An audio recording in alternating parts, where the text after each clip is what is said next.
தலைவி அம்மா அவர்களால் அறிவிக்கப்பட்ட திட்டம். அம்மா அவர்களால் அறிவிக்கப்பட்ட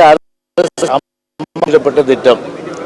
அதற்கு செயல் வடிவம் கொடுத்தவர் நம்முடைய கழகத்துடைய பொதுச் செயலாளர் நம்முடைய எடப்பாடி அவர்கள். ஏறக்குறைய 80% அளவிற்கு நம்முடைய அந்த எடப்பாடி ஆட்சி பணிகள் முடிவுற்றது.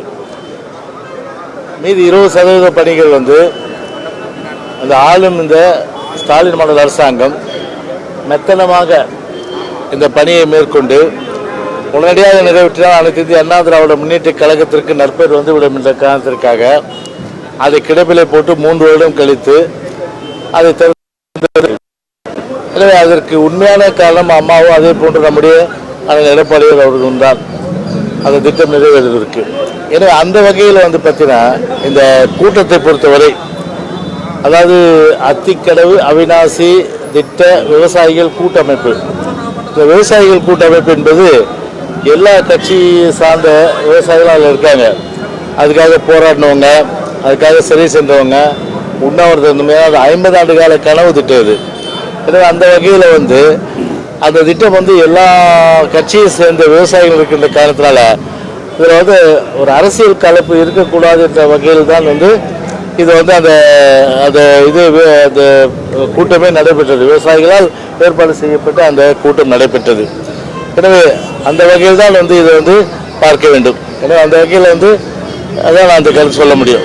குறிப்பாக அந்த கூட்டம் நடத்தக்கூடிய திட்டமிட்ட அந்த குழுட்டே சொல்லியிருக்கிறார். இது போன்று பல பேர் பங்கெடுத்திருக்காங்க. குறிப்பாக முன்னாள் ஜெயலலிதா பங்களிச்சிருக்காங்க, எம்ஜிஆர் பங்களிச்சிருக்காங்க. அவங்க படத்தை போல முன்னாடியே சொல்லியிருக்காங்க. இல்லை அதுதான் சொல்கிறேங்க. இப்போ இது ஆக்சுவலாக பார்த்தீங்கன்னா பொதுச்செயல் பொறுத்தவரையில் பேச்சிலே சொல்லியிருக்காரு. அது இங்கே எல்லாருமே எல்லா கட்சியும் சார்ந்தவங்க இருக்காங்க. அப்படி இருக்கும்போது பார்த்தீங்கன்னா அந்த வகையில் அந்த ஒரு அரசியல் கலப்பு இருக்கக்கூடாது.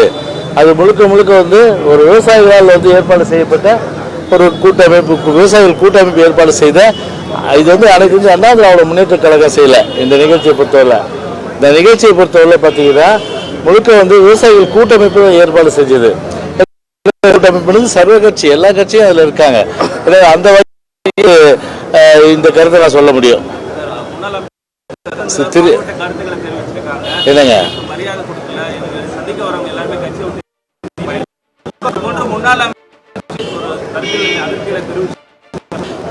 அது மீட்டிங்கு, அது இண்டோர் மீட்டிங்கில் அவங்க ஒரு வெளிப்படையாக பேசியிருக்கிறாங்க. கட்சிக்காரர்களுக்கிடையே பேசப்பட்ட ஒரு கருத்து அது வெளியில் மேடையிலேயோ இல்லைன்னா பொது இடங்கள்லேயோ அவங்க பேசலை. அதை ஏதோ பத்திரிகையில் சில ஊடகங்களில் வந்ததை வச்சு நீங்கள் கேட்குறீங்க. அதை பற்றின மீட்டிங்கில் பேசின கருத்தின் அடிப்படையில் நான் எதுவும் அது குறித்து கருத்து சொல்ல விரும்பவில்லை. இப்போ பொதுவாக அவங்க ஒரு கருத்து சொல்கிறாங்க, நீங்கள் சொல்கிற நானும் கூட பார்த்தேன். எதுவும் அவங்களோட அந்த மனக்குறை எதுவாக இருந்தாலும் அவர் புதுசாகிட்டு அது முறையிடலாம்.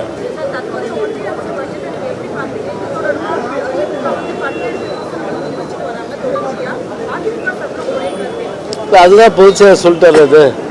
அதாவது இந்த பட்ஜெட் பொறுத்தவரை ஒரு காணல் நீர், அதாவது ஒரு ஏழைகளுக்கான பட்ஜெட்டில் அதே போன்று பார்த்தீங்கன்னா தமிழ்நாட்டுக்கு ஒன்றும் இல்லை. அப்போ ரயில் திட்டம் கிடையாது, திருக்குறள் சொன்னாங்க, ஆனால் தமிழ்நாட்டை மறந்துட்டாங்க. ஸோ இந்த வகையில் தான் அந்த பட்ஜெட் இருந்தது.